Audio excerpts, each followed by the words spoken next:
하나님께서 저와 여러분께 주신 말씀 신명기서 15장 1절에서 11절 말씀이 되겠습니다. 신명기서 15장 1절에서 11절 말씀이 되겠습니다.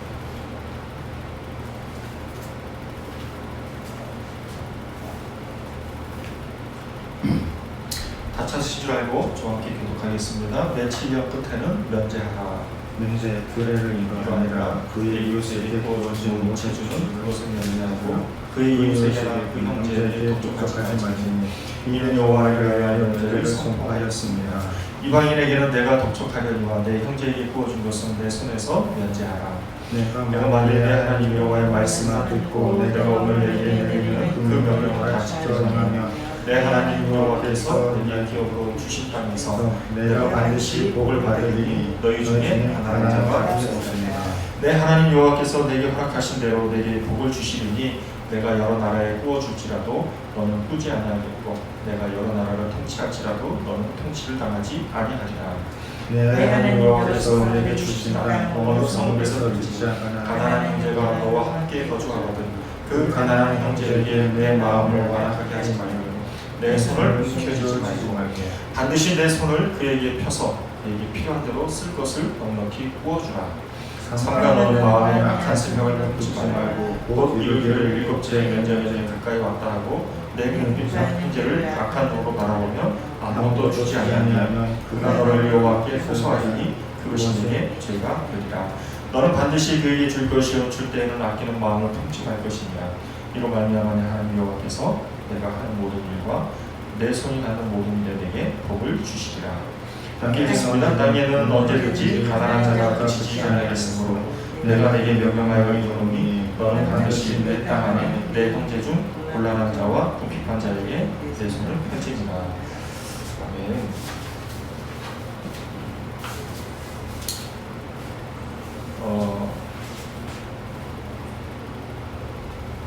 네, 5월 18일부터 광고 하나 할게요. 5월 18일부터 교회 이전을 위한 릴레이 금식 기도를 준비 중에 있습니다. 혹시라도 보니까 한 18일부터 한 2주 정도 돼요. 예전에 했던 것처럼 어떻게 하루로 하겠어요. 하루 못하고 한 끼 정도로 해서 저희들이 적어도 한 사람 앞에 적어도 하루 정도 되는 그런 한 끼를 채워서 진행하려고 합니다. 이를 위해서 기도해 주시고 함께 참으셨으면 좋겠습니다. 기도하겠습니다. 하나님 아버지 감사합니다. 하나님 한 주간을 또 마무리하는 금요일이 되었습니다. 이 금요일만 되면 교통도 많이 막히고 또 한 주간을 또 정리하는 그런 시간이 되기 때문에 많이 분주합니다. 그런 가운데서도 저희들이 주의전에 나와서 예배를 드리게 되었사오니 하나님께서 저희들의 발걸음을 여기까지 인도해 주신 주님께 감사드리며 이러한 걸음이 하나님 헛된 걸음이 되는 것이 아니라 내가 충만한 그런 시간이 될 수 있도록 하나님 은혜 내려 주시기 원합니다. 감사드리며 살아계신 예수 그리스도의 이름으로 기도드렸습니다. 아멘.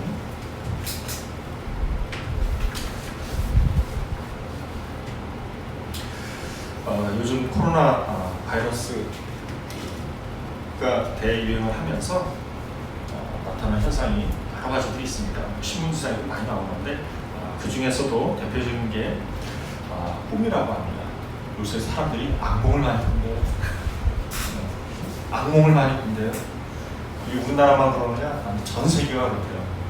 예를 들어서 최근 영미 언론의 기사 제목이 이렇게 나와 있어요. 들어보세요.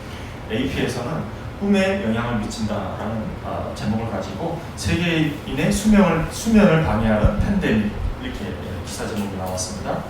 또 타임즈 시사 잡지 타임즈 같은 경우에는 당신의 기괴한 코로나 바이러스 꿈의 배후에 있는 과학이라는 제목을 가지고 기사가 나왔습니다.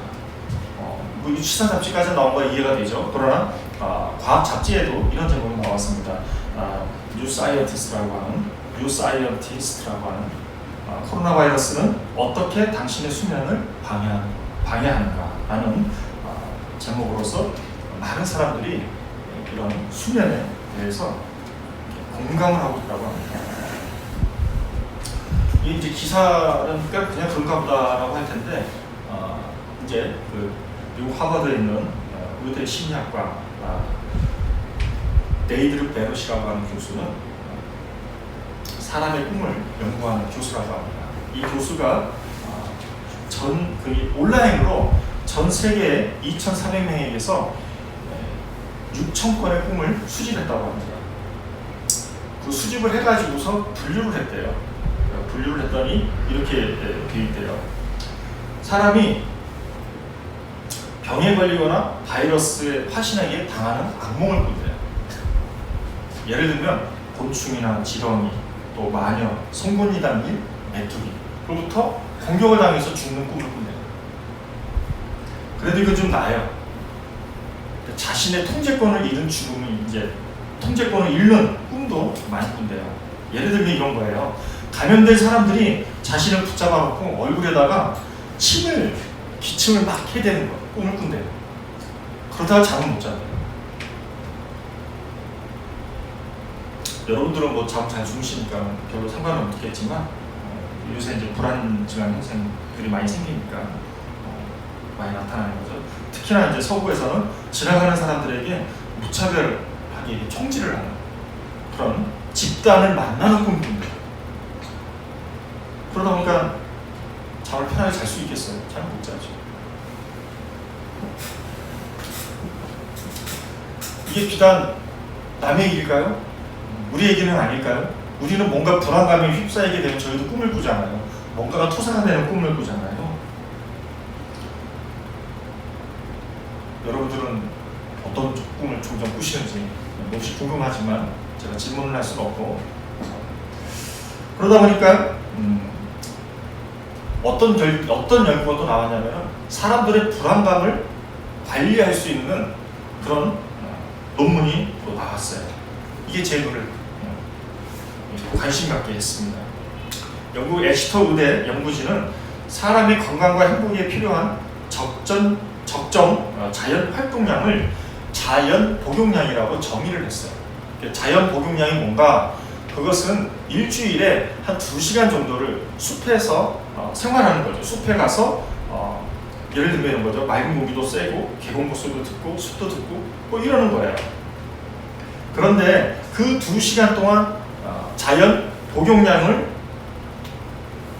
체험한 사람하고 일주일에 1분도 그런 시간을 못 가진 사람하고의 차이가 있다고 합니다. 그 결과가 뭔가? 자연 복용량을 한 사람은 그렇지 않은 사람보다 건강지수가 1.59배, 그러니까 거의 한 2배 가까이 되죠. 행복지수도 거의 1배 이상이 높았다고 합니다. 그러고 보면 하나님께서는 저와 여러분들에게 허락하신 이 자연을 통해서 우리에게 가진 자나 없는 자나 많은 것을 베풀고 계신 것을 저희들은 알 수 있습니다. 또 하나님께서는 그러한 자연 환경을 통해서 저희들에게 정서적 안정감을 준다는 것을 저와 여러분들은 잘 알 수 있겠죠. 그렇지만 저와 여러분들은 고민을 할 것입니다. 어떻게 하면 우리 집 잘 살 수 있을까? 어떻게 하면 우리나라는 잘 살 수 있을까? 이런 고민 한 번도 안 해보셨나요?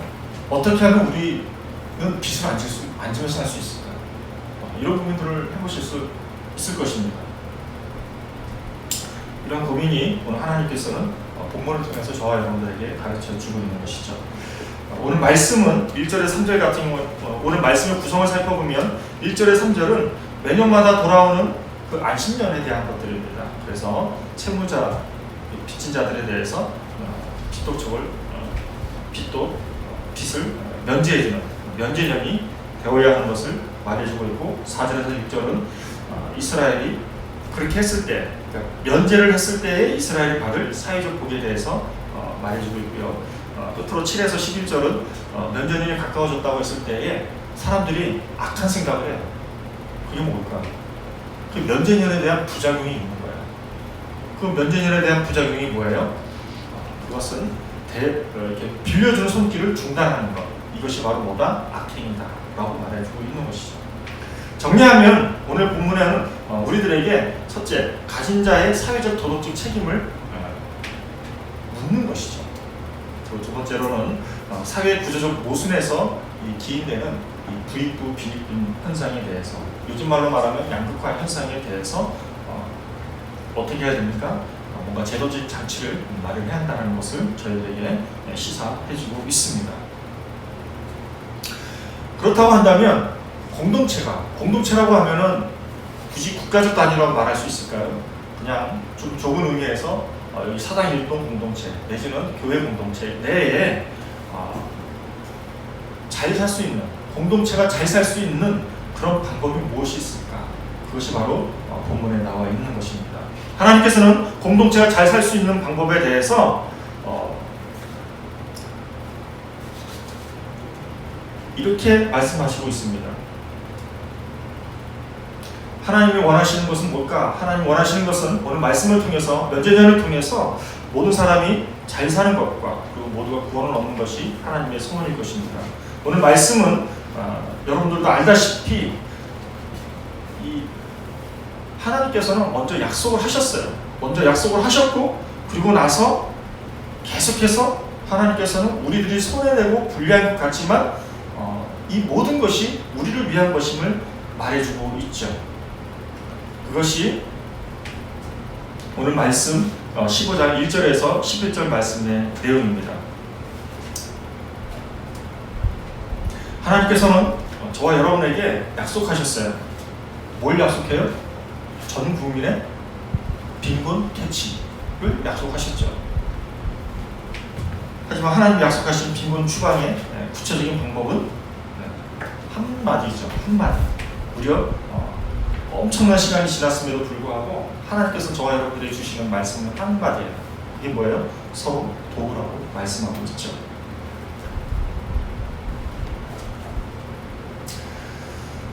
말이 좋아서 서로 도우라고 하는 것이 이게 되게 어려운 것입니다.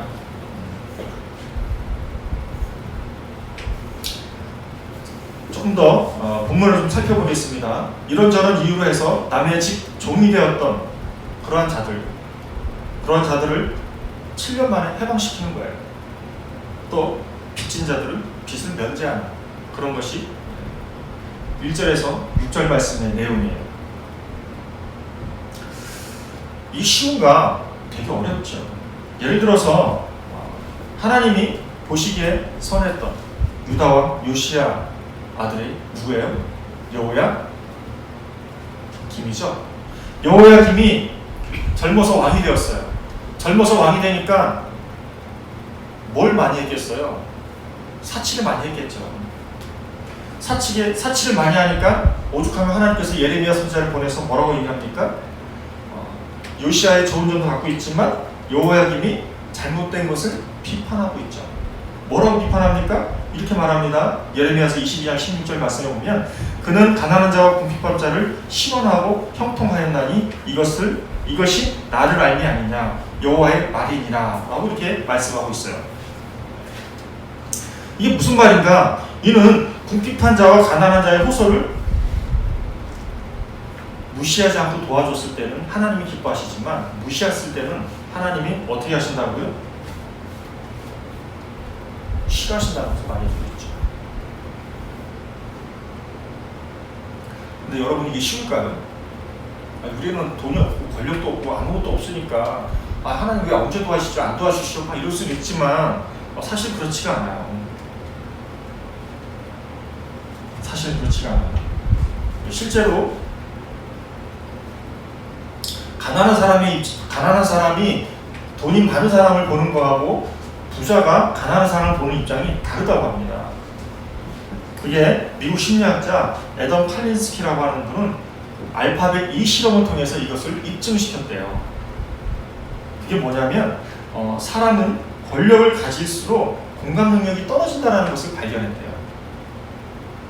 예를 들어서 권력이 많은 사람은 알파벳 E 있잖아요. 대문자 E. 이것을 자기 편한 대로 쓴대요.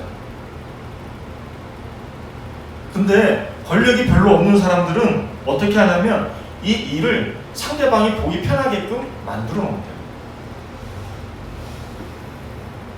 쉽게 말하면 권력을 가진 사람은 자기 중심적으로 사물을 보고 행동한다는 것을 입증시킨 거죠. 여호야김이 하나님을 떠나서 가난한 사람을 돌보지 않은 것이 잘못된 이유가 바로 여기에 있는 것이죠. 하나님께서 그렇게 말씀하고 있는 것이죠. 자신에게 맡겨진 권력을 자기 중심적으로 사물을 보고 행동했다라는 거예요. 가난한 사람들을 배려하고 또 섬기고 도와주고 하지 못했다는 것이죠. 하지만 다윗은 어땠습니까? 다윗은 그렇지 않았죠. 다윗은 하나님을 믿는 사람이었고 하나님을 믿는 사람으로서 하나님은 가난한 자들을 구원하시는 분이라고 고백하고 있어요. 시편 35편 10절 말씀을 보면 사도 바울이 이렇게 고백하고 있습니다. 여호와와 같은 자 누구리요?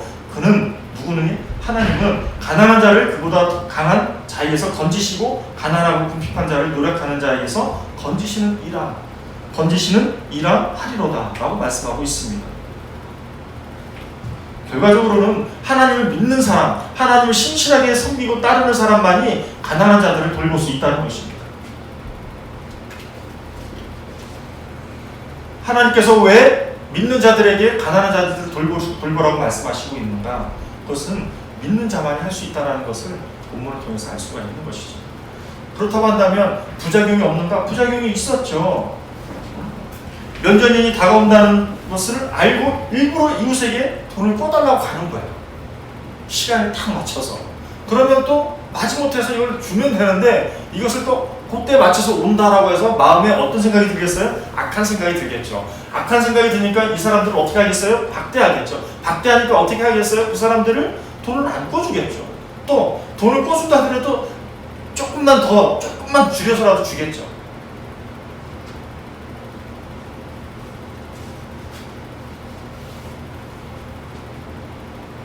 결국 뭐예요? 면제년의 규례는 이스라엘 전체를 부유하게 하고 가난하고 힘없는 사람을 구제하기 위한 방편이었어요. 하지만 이것을 악용한 사람들에 의해서 오히려 그로 인해서 고통을 겪는 사람들도 있었다라는 것을 말해주고 있는 것이죠. 그게 7에서 11절 말씀이에요. 다 같이 한번 7절부터 11절 말씀을 함께 봉독하시겠습니다. 7절에서 11절 말씀 다 같이 함께 봉독하시겠습니다. 시작. 내 하나님 여호와께서 내게 주신 어느 성읍에서 시작하는 형제가 나와 그 가난한 형제에게 내 마음을 완악케 하지 말며 내 손을 움직이지 말고 반드시 내 손을 그에게 펴서 그에게 필요한 대로 생각을 푸지 말라. 곧 이르기를 일곱째 해 면제년이 가까이 왔다 하고 내 궁핍한 형제를 악한 눈으로 바라보며 아무것도 주지 아니하면 그가 너를 여호와께 고소하리니 그것이 내게 죄가 되리라. 너는 반드시 그에게 줄 것이요 줄 때에는 아끼는 마음을 품지 말 것입니다. 이로 말미암아 내 하나님 여호와께서 내가 하는 모든 일과 내 손이 하는 모든 일에 내게 복을 주시리라. 땅에는 언제든지 가난한 자가 그치지 아니하겠으므로 내가 내게 명령하여 이르노니 너는 반드시 내 땅 안에 내 형제 중 곤란한 자와 궁핍한 자에게 내 손을 펼치리라. 여기서 형제라고 했지만 이 형제는 원문을 살펴보면 또 다른 해석본을 살펴보면 뭐라고 되어 있냐면은 가족이라고 했습니다. 가족은 누가 포함돼요? 형제, 자매 다 포함되지만 내 남편, 내 아내도 포함이 되는 것이죠. 이런 자들에게 면제인이 다가왔을 때 뭔가 임박했을 때 남편이 아내가 돈 달라고 하면 남편이 기분 좋을까요? 아내가 기분 좋을까요? 열받죠. 그럼에도 불구하고 하나님께서는 또 주라고 말하고 있습니다. 오늘 말씀을 보면 언뜻 가난한 자, 또 면제년 이런 것들로 인해서 경제적인 것들을 생각할 수가 있습니다. 나보다 경제적으로 못한 사람, 나와는 상관이 없는 것 같고 또 내 형편과 상관이 없는 것 같고 누가 나를 도와주지 않나, 국가에서 이번에 긴급 재난기금이라고 해서 왜 나에게 조금밖에 안 주나, 뭐 이런 생각들을 할 수가 있는 것이죠. 하지만 저는 오늘 본문을 통해서 이 시대에 정말 면제년은 뭘까라는 생각을 해봤습니다. 코로나19 시대에 우리에게 있어서 면제년은 뭘까요? 1980년대에 미국 정부가 흥미로운 계산을 했다고 합니다. 그 흥미로운 계산이 뭔가 사람의 목숨값을 계산해봤대요. 그랬더니 미국 정부가 사람 목숨값을 얼마로 계산했을까요? 30만 달러예요. 30만 달러를 제가 네이버 환율 계산기로 아침에 계산을 해보니까 대략적으로 한 3억 6,500만 원이에요. 사람 목숨 값이 3억 6,500만 원인 거예요. 이 3억 6,500만 원, 30만 달러는 사람들이 평생 소득을 바탕으로 해서 계산된 숫자라고 합니다. 그러니까 우리는 평생 얼마를 버는 거예요? 3억 6,500만 원 정도는 다 버는 거예요. 그런데 이걸 왜 계산했을까요? 미국 정부가 위험 물질에 대해서 경고를 하기 위해서 어떻게 하면 사람들에게 경고를 더 효과적으로 줄까라고 고민해서 생각을 했던 것이 목숨값을 계산해서 당신 목숨값은 33만 불이야, 30만 불이야 라고 이렇게 경고 문구를 써려고 했던 거였어요. 근데 결국 이거는 좌절됐어요. 그렇다고 한다면 현재에 있어서 저와 여러분의 목숨값은 얼마일까요? 생각해 본 적 있으신가요? 전 되게 재밌더라고요. 이거 보니까요. 경제학자 킷 비스쿠스라고 하는 사람이 목숨값을 계산하는 것에 반대를 해가지고서 어떻게 했냐면 삶이 오직 소득으로만 이루어지지 않았기 때문에 그가 제시한 방법이 뭐냐면 자기 자신의 생명에 대해 부여하는 가치를 측정을 개발을 해가지고 그걸로 인해서 가격을, 그러니까 금액을 새롭게 매긴 거예요. 그렇게 해서 통계적 생명의 가치라고 해서 부여된 금액이 얼마인가? 미국하고 한국 사람이 이 가격이 달라요. 금액이 달라요. 또 가난한 사람하고 부자 나라하고도 달라요. 미국의 경우에는 960만 달러래요. 한국에는 470만 달러. 그러니까 한 얼마예요? 한 50억, 60억 이렇게 나오는 거겠죠. 제가 금액 문제 얘기하려고 이 얘기를 하는 게 아닙니다. 미 환경보호국에서는 70세 이상의 노인의 생명 가치를 젊은이들의 67%로 할인해서 계산을 했대요. 그만큼 노인들이 저평가를 받고 있는 거죠. 사랑하는 동역자 여러분, 사람이 어떻게 생명의 가치를 돈으로 값을 칠 수 있겠어요? 그럴 수 없죠.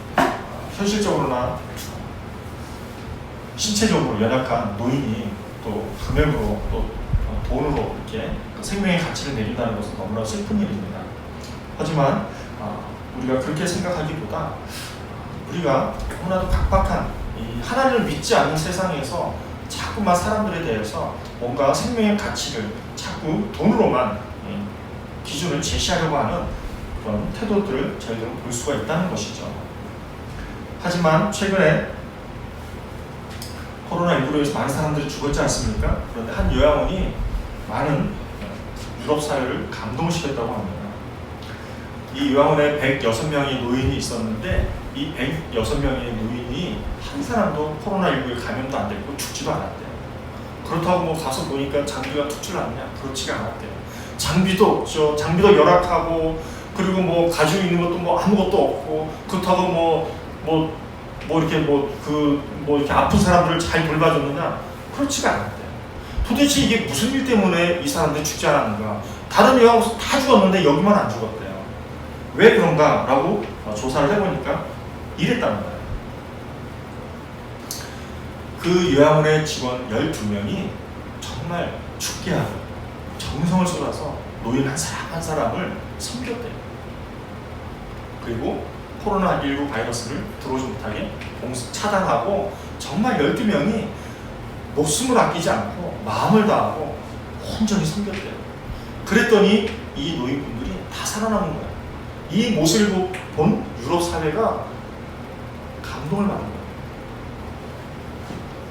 이처럼 우리가 생명의 가치를 돈으로 환산할 수가 없는 거죠. 저와 여러분들이 돈이 있어가지고 공동체를 살릴 수 있는 게 아니잖아요. 저와 여러분들이 능력이 많아가지고 가난한 사람들을 막 도와주는 거 못하잖아요. 바르게 교회가 그렇게 재력이 많은가요? 그럴 수가 없죠.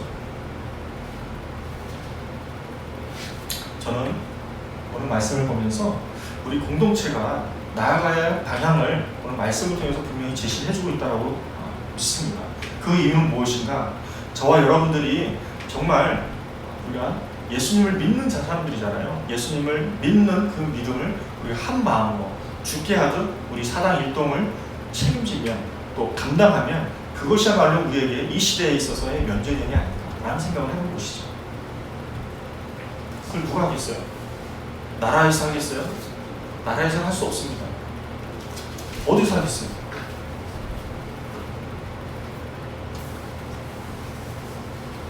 그럼 그러시겠죠. 아니 목사님 나도 있는데 나라 도와줘야지. 누굴 도와줘요? 사랑하는 동역자 여러분, 이 시대는 자본주의 시대이지만 저와 여러분들에게 있어서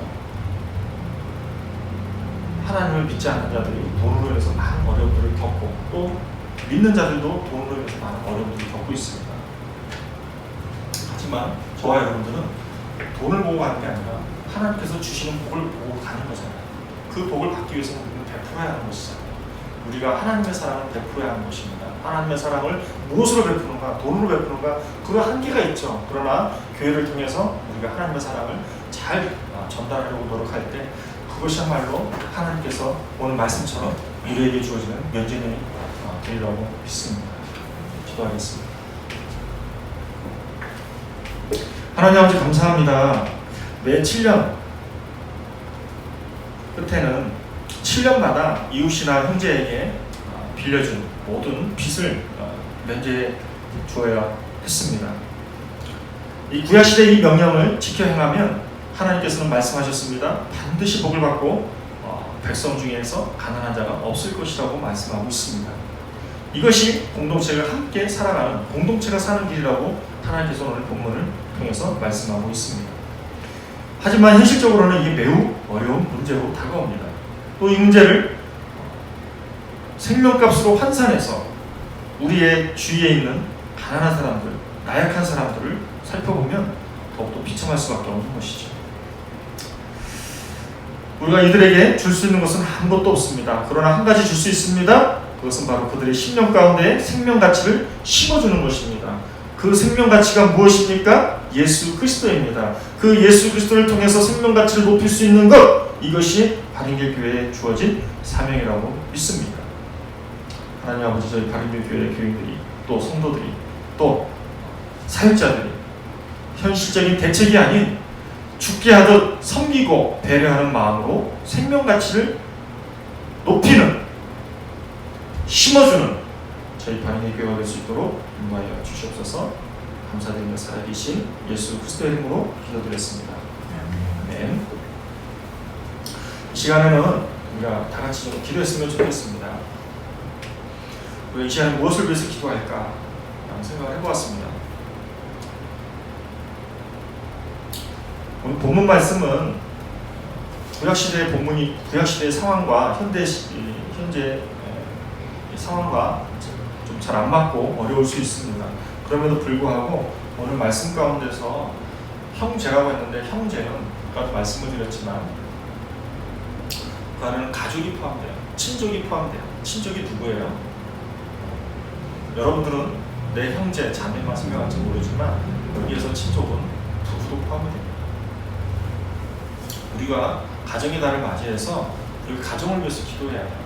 그런데 가정을 위해서 기도하는데 우리 부부를 위해서 또 아내를 위해서 남편을 위한 면죄전이 있어야 되는 거예요. 그 면죄전이 뭐예요? 빌려주고 꿔주고 설령 그 면죄전 안에 부자금이 있다 할지라도 저와 여러분들은 어떻게 해야 돼요? 생명의 가치를 심어주고 높여주는 거예요. 그것이 뭐예요? 예수 그리스도. 안 믿는 사람이 있어요. 머리로 다 알아요. 우리나라 사람들은 다 알아요. 아는 게 중요한 게 아니죠. 말씀처럼 우리가 죽게 하는, 섬기고 배려하는 마음으로 그들 마음에 자꾸 생명의 가치를 높여줘야 된다는 것을 오늘 말씀을 통해서 저는 교훈을 받았어요. 이 시간 우리가 그것을 위해서 함께 기도했으면 좋겠다는 생각이 듭니다.